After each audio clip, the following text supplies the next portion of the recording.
Hello and welcome. We start with Kenya. While the country's parliament discusses the Finance Bill 2024, anger against the proposed tax hikes under the boil is mounting. Thousands of protesters hit the streets again, taking their agitation to President William Ruto's doorstep. Agitated protesters marched near the president's office and residence on Thursday. The protest against the tax hike has been dubbed as Occupy Parliament. However, as the protesters marched further, clashes broke out. Riot police fired tear gas and used water cannon to disperse the demonstrators. Fighting the crackdown, protesters burned tires, tore down CCTV cameras, and blocked major roads in the capital, Nairobi. Kenyan Parliament has now been sealed off and roads around it are blocked. Gunshots were also heard in the background in some videos shared online.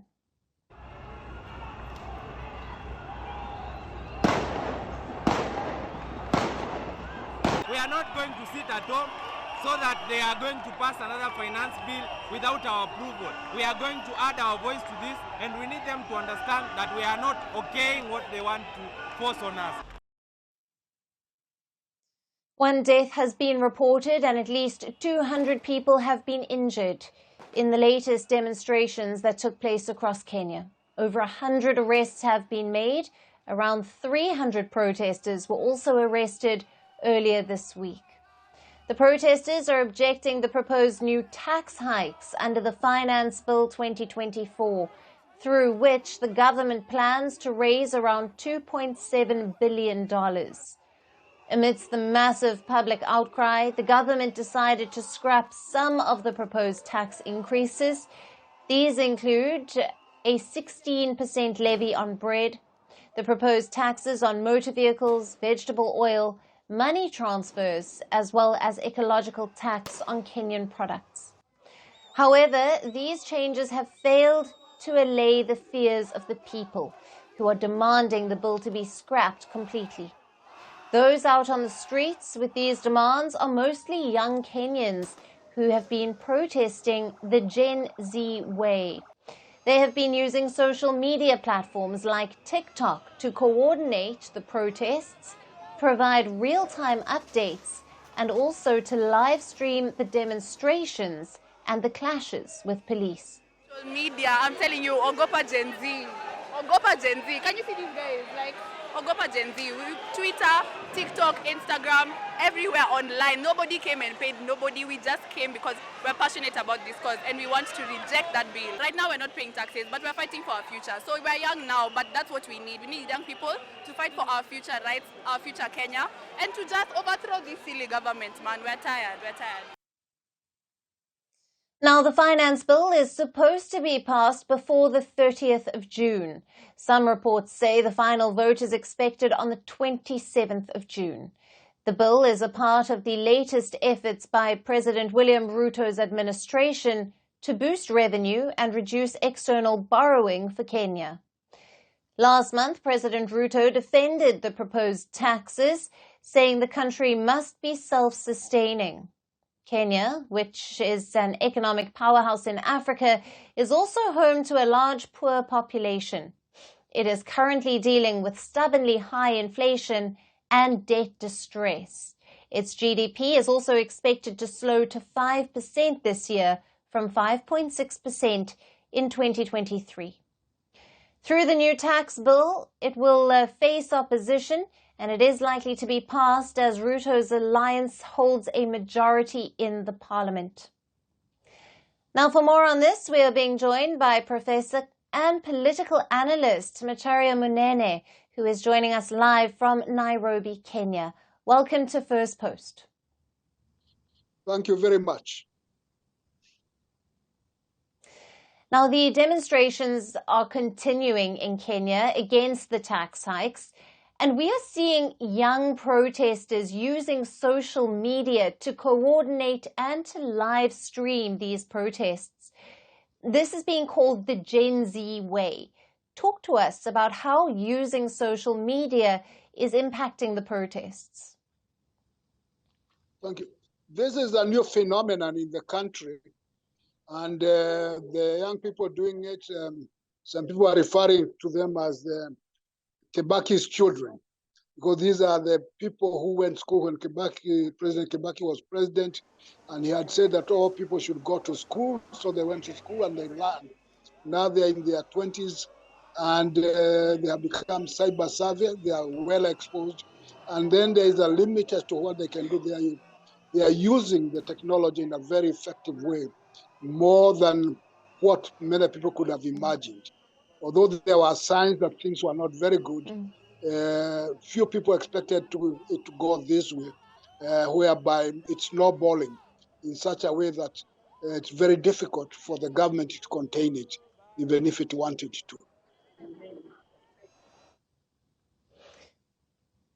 Right. Professor, Kenyans are protesting this proposed tax reform bill that is due to be passed by the end of the month. How likely are these protests to be effective in changing President Ruto's new tax policies from being implemented? And what will the effect of the tax hikes be on the current cost of living crisis that the people of Kenya are battling with? Well, first of all, people are very disappointed because the government had shown itself to be insensitive to the concerns of the people. And the impression has been created that it's not even the government of Kenya which is doing it. It is simply following orders from the IMF and the World Bank, and that actually the President Ruto has lost sovereignty.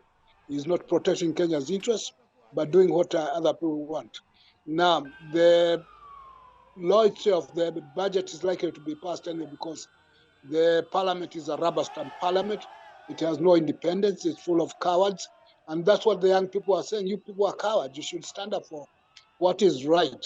Now, the effect, although there has been some minor changes, or please, they have said they're going to change minor things, but they are not going to do what the youth want. The youth are calling for rejection of the entire thing because the thrust of it is wrong.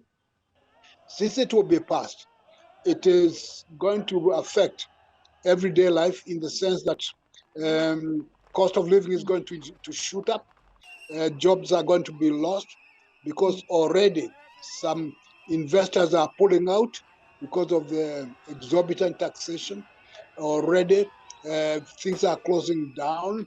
And so instead of helping the country, it's going to escalate. And as it escalates, and these young people, they have said they are not going to be tired. After all, they have nothing to lose. So they feel that they have a cause. Right now they have a mission.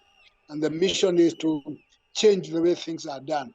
So the hope is that President Ruto will adjust his thinking and call out national dialogue, not with the fellow politicians, but as a national one to see which way. And then some of his advisors and friends have been misbehaving in public because they waste resources and they like showing that they are doing well. And so when they say there is no money, people wonder, what are you doing? We don't see you saving or being frugal. We see you being exorbitant and extravagant, starting with the president who rents jets to go and to visit Americans and other places, instead of flying the common one that everybody wants. So the image is a challenge. They say one thing and the people are seeing different. In fact, it is because there is a discrepancy between statements and deeds that we have this thing. People they have lost trust. They have no confidence in the government. Right. On that, how will these protests and the tax hikes affect President Ruto's popularity? Is this a threat to his presidential term? And in your opinion, will the tax hikes be able to decrease the huge debt that Kenya has? No, it will not. The increase in taxes will not reduce the huge debt because, first of all, some of those debts were incurred wrongly, and the money was not used for. If the money had been borrowed for production purposes, we would be seeing the result. So the debt may continue to be, But your question on whether Ruto's popularity is going down, yes, it's already down. If elections were held today, he would lose very early in the morning. And he's becoming increasingly aware that he's doing things wrongly. And the accusation, one of them, is that he does not like listening to advice because he advises himself. Yes. And apart from advising himself, he is advised by the World Bank and the IMF and by the foreign forces. The US advises him very much, and he likes it. So these are some of the problems he has to deal with, but he's not very popular at all in this country right now. Absolutely. Right. Professor, thank you very much for being with us on Firstpost Africa and for your valued insights on the latest out of Kenya. Okay, my pleasure. All the best.